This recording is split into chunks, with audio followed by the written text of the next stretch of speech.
Let's take a look at the epics now. So, for the epic champions, we've got 4 different epic champions here. The first one is in the Shadowkin faction, and she is Wuji. So, looking pretty cool here. I love the twin blade. Very, very cool. Don't know if it's a practical weapon, but it looks freaking awesome. Darth Maul would be proud. Looks like she's out of Soul Calibur or something like that. Her A1, Dire Twin Blade. Attacks one enemy, has a 30 bucks to 50% chance of placing a 25% weaken debuff for 2 turns.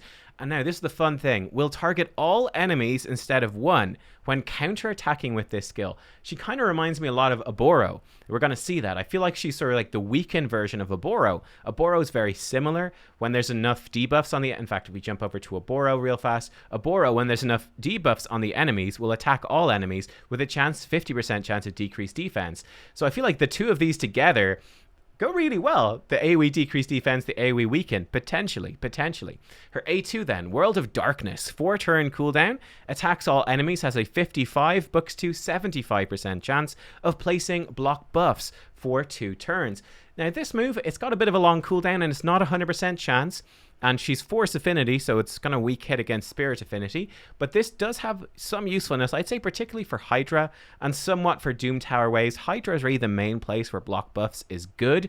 But it's certainly an exciting and interesting kit for Hydra, I would say. I will say Deliana is already there. If you've got Deliana, Deliana is a Force Affinity champion that has a 100% AoE block buffs. Though if your Deliana's not booked, Wuji's actually going to be easier to book, and she'll be better when booked than Deliana is. An unbooked Deliana, but a booked Deliana is better than her in this case. But it's neat. It's kind of nifty, you know, having another Force Affinity block buffs champion. The more block buffs champions we have in this game, the better, because it's such a key thing for Hydra. Then Shinobi Arts, her A3, 6-turn cooldown, books to a 3-turn cooldown, places Perfect Veil and Counterattack on this champion for 2 turns. By the way, she does have a 20% ally attack in all battles aura. It's alright, but not amazing. But yeah, she gives herself Counterattack, which is going to enable her to start activating her AoE attack with Dire Twin Blade.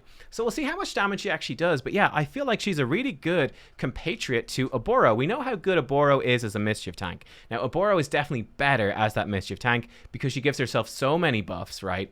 So many buffs on Oboro. So Oboro is more consistent, but you could definitely run the two together, getting that AoE decreased defense from Oboro. I will definitely be testing out Wuji. She's got 30 base resistance. I will test her out built as a Mischief tank. Definitely the worrying thing is she has 10,000 base HP, which is that the lowest in the game? Like for epic champions and legend, it's lower than most rares. It's as low as an uncommon. It's really bad. So I'm worried that she might be super squishy. We'll see how to build her. Like Oboro gives herself increased crit rate, so it's easier to build Oboro for damage. We'll see what we can do with Wuji. But yeah, I pride myself as one of my most favorite accomplishments in life was discovering Oboro for Hydra. So I'm excited to see if Wuji can do something similar. Run the two together, you're going to get AoE block buffs, the AoE weaken here. She can possibly Mischief tank a bit as well with Shinobi Arts when Oboro gets devoured. So it could be an interesting combo that both work very well with like a ally attack team. We'll see. I'll definitely test it out and let you guys know how it went. So an interesting champion there. Then next up in the Orcs, we have a Spirit Affinity champion, Yelaguerna. Yelaguerna, attack-based champion. Looking at her stats again, bad defense, but, you know, solid enough stats across the board. Not the most crit damage, only 50%. Not the most attack, so she's not going to hit, I don't think, all that hard, but we'll see. Her A1, Breathtaker, attacks one enemy 2 times. Places 50% increased attack buff on this champion for 2 turns if this attack kills an enemy. Pretty meh. Mortify, her A2, 4-turn cooldown, books to a 3-turn cooldown, attacks all enemies, has a 75 bucks to 100% chance of placing decreased attack for 2 turns. Okay, it's decent. Her A3, Sword of Loss, 4-turn books to a 3-turn cooldown, attacks one enemy, has a 75 books to 100% chance of placing block buffs and block active skills for 2 turns. This attack is always critical. Her passive, Great Cycle, 2-turn cooldown here, revive a random ally with half HP every time this champion kills an enemy, and then 30% attack in faction crypts. Yelaguerna looks pretty terrible to me. She seems pretty bad. Like, okay, cool. You get the advantage of a potential revive for faction crypt, AoE decreased defense for faction crypt. Those things are decent, but I just feel like there's a lot of anti-synergy in her kit. Like, always critting on her A3 doesn't seem very useful because Well, her AoE attack doesn't have the always crit. And then this attack, her A1, that needs to kill an enemy to give her buff, doesn't have guaranteed crit. So you probably... And her revive, when she kills an enemy, you probably want to build her with crit rate, right? It's a bit awkward. So you can actually use her other stuff. So this guaranteed crit doesn't seem very useful. There's a lot of things relying on her killing an enemy, and she doesn't have the most crit damage or attack or speed. I'm just not convinced that she's going to be good at this. This champion to me seems like way too much weird conditional stuff. She just seems bad. Definitely the worst champion, I think, that we've seen so far. I mean, everyone's got Shaman. Like, you know, Shaman is terrible, but you've got her already, you know, for free.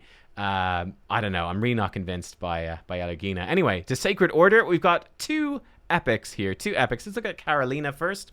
So Carolina, Candle Guard's taller sister. Very cool. She's got the candles on her head here.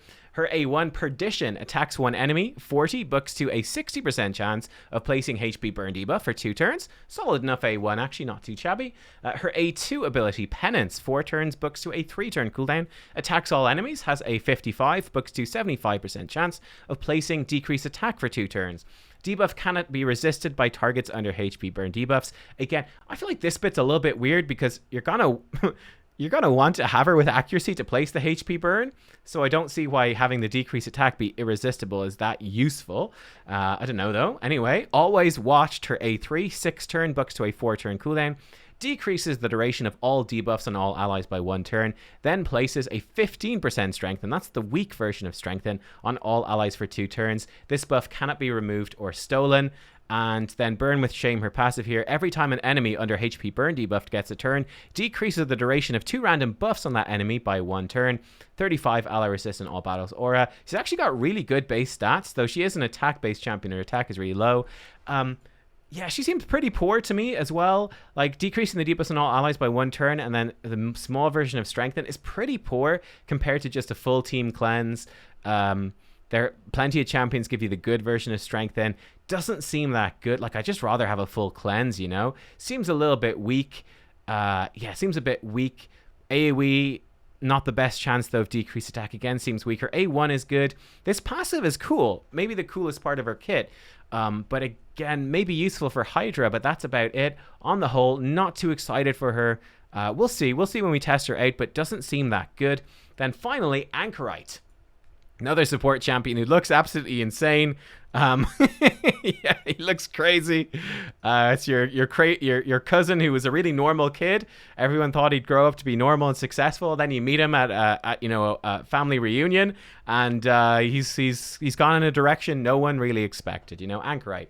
Let's take a look at his kit here. Warm Embrace A1, attacks all enemies, heals the ally with the lowest HP by 10% of the damage inflicted. AoE A1 is always nice, so that's pretty cool. Nice little heal, seems decent. Prayer of Prowess is A2, 5-turn cooldown, books to a 3-turn cooldown, removes a random debuff from all allies, then increases the duration of all ally buffs by 1 turn. It's kind of a mini version of Demitha's A2 without the heal. So I think like Demitha is just much better here, but... You know, removing 1 random debuff is decent. Increasing ally buffs is a rare skill and very useful. Very, very useful.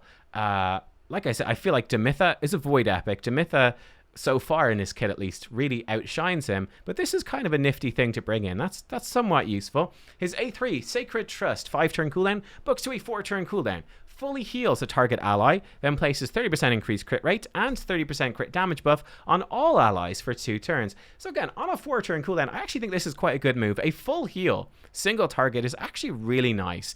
That is a very useful thing. Boosting up the crit rate, crit damage. I'm certainly intrigued by this guy. He could definitely have some use for sure. In Clan Boss, perhaps, right? That full heal.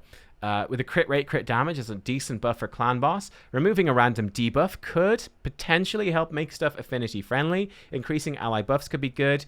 He might be decently useful overall for Hydra, though you really don't want to increase crit rate stolen. He's got 25% ally HP in all battles aura. This guy is interesting. He is interesting. Yeah, I'm definitely looking forward to testing him out. He might be all right.